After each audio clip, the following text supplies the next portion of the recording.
Si Goldie Roger ang may pinakamataas na bounty sa mundo hanggang sa dumating ang isang lalaking nagpabago ng lahat. Ngayon, alamin natin ang top 10 na may pinakamataas na bounty sa One Piece. Sa ika-10 pwesto, ang future hari ng mga pirata na si Luffy ay may bounty na 3 bilyong berries.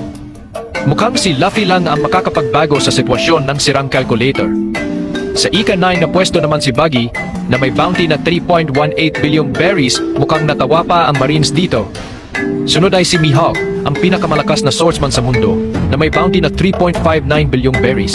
Matapos namang agawin ni Blackbeard ang kapangyarihan ni Whitebeard, umabot ang kanyang bounty sa halos 4 bilyong berries.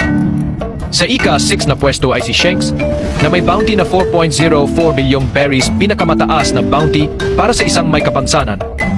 Nasa ika-5 naman si Big Mom na may bounty na 4.38 bilyong berries.